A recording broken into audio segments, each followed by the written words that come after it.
Hello everyone, you are Bob Prime here, back with another video. What is going on, guys? Today we're gonna talk about the new, it's not a new one, but pretty much we got a mail for the Season of Conquest new matchmaking algorithm. So we are getting an update for this mechanism, but there is no further explanation as to how things are meant to be with this new algorithm. And it's actually interesting that I took the time to talk in VIP support with the guys there, pretty much, the WhatsApp VIP support. If you are somebody who has spent a lot, you literally have this,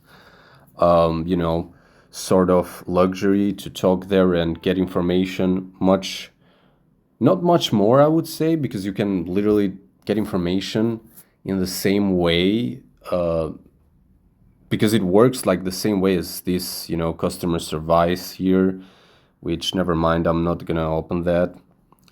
So in a recent face-to-face with the developers, we mentioned that we were designing a new matchmaking algorithm for the Season of Conquest stories. We have finished tweaking it and are excited to share it with you. For the Season of Conquest stories beginning on 24/11/2025, so in November 25, which has already passed. It's like 10 days right now. So we will be randomly selecting a number of registered kingdoms to pioneer this new matchmaking system. Compared to the current matchmaking algorithm, the new algorithm places greater weight in a govern's recent combat performance in Season of Conquest stories. Which, by the way, guys, spoiler alerts, it's not true. Does not factor in true power, which is true. Instead, the primary parameter for assessing a governor's strength will be their overall upgrades and development. Now I took the time and I will show you in the video. So right now in the screen you should have me having the question made plus the answer of the VIP support, which is a direct sort of mechanism that we get information and ask stuff. People who have spent a lot of money get this luxury pretty much.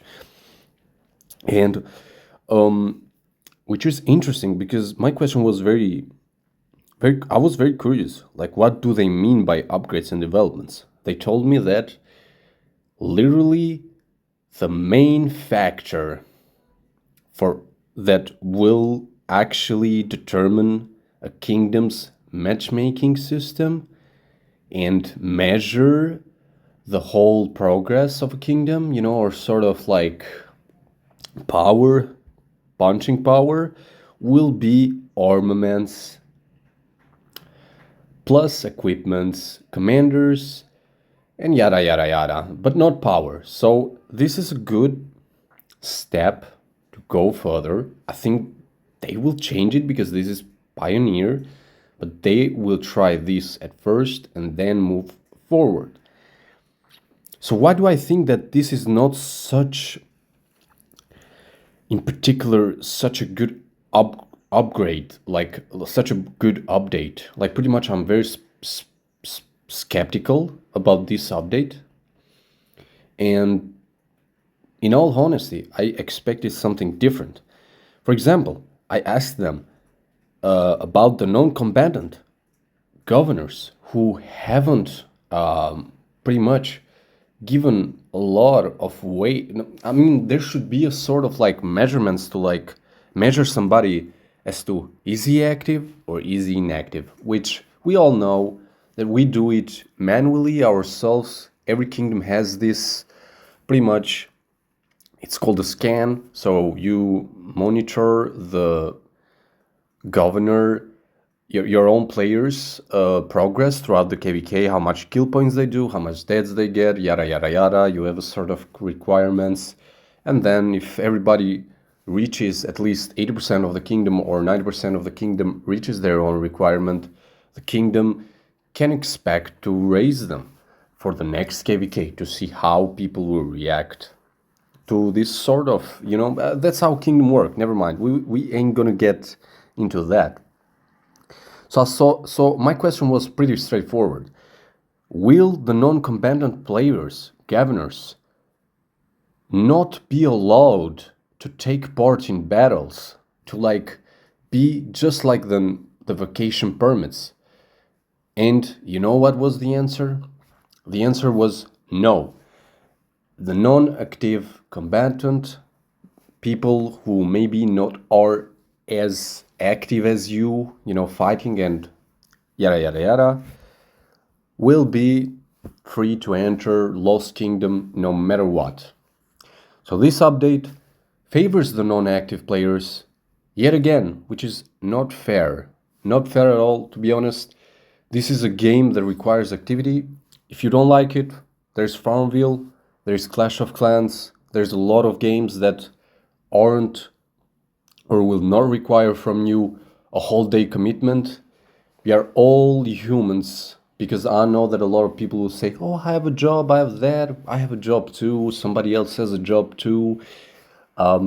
We have our life issues, we have our life problems. Of course, there are times that are hard, yada, yada, yada, but you cannot reward non-active players by basically letting them in the Lost Kingdom. Because what's the point of fighting? Like, why would I fight? Because a kingdom can, like, a player can choose like to not help his kingdom at all and just be there, and the others that literally are there to fight.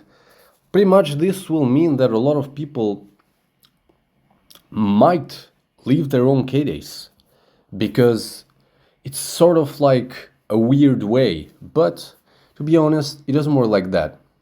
I will get there in a second.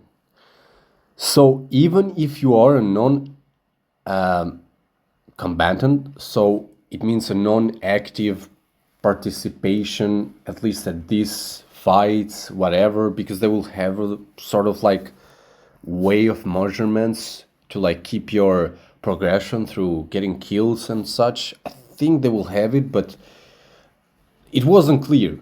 I think it's a Pioneer update, so we will get more information directly by mail when it's like sort of more development as an upgrade, as an update. Sorry, not it's an upgrade as well, but anyways.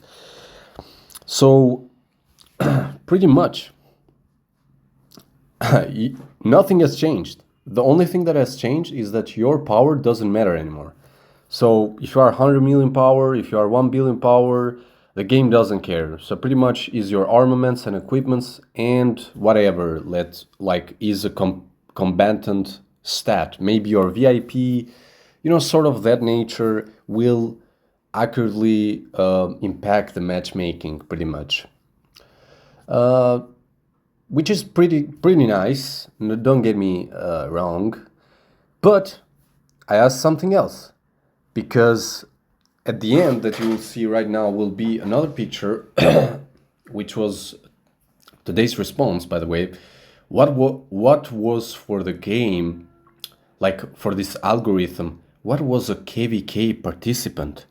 A KVK participant, a player who takes part in KVK, it's not determined by kill points. It's not determined by how active are you into fights, my dear friends. It's just determined on the top 400, and it's not even top 300, it's top 400.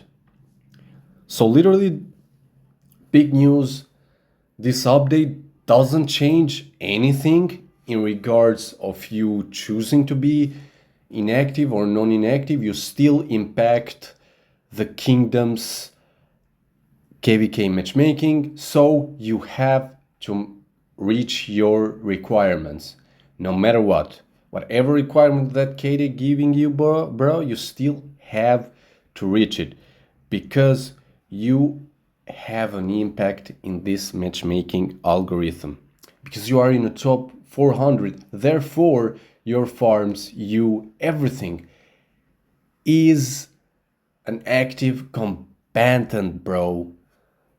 You have an impact in matchmaking, so you literally have to reach the requirements yet again. So the game is pushing you again to actually be active. So nothing has changed. It's just transition from power and kill points to sort of like equipments. I don't know, armaments. I don't know how this will work, but pretty much this is what I wanted to cover. And very, very thankful to the VIP support for the answers. This is spoiler alerts, so I'm not 100% sure if it's gonna be or it's gonna remain the same, because I think it's gonna be the same. Like, why would they lie me? Nonetheless, so hit that subscribe button, stay tuned, like, comment, share with your friends, and peace. See you on the next one.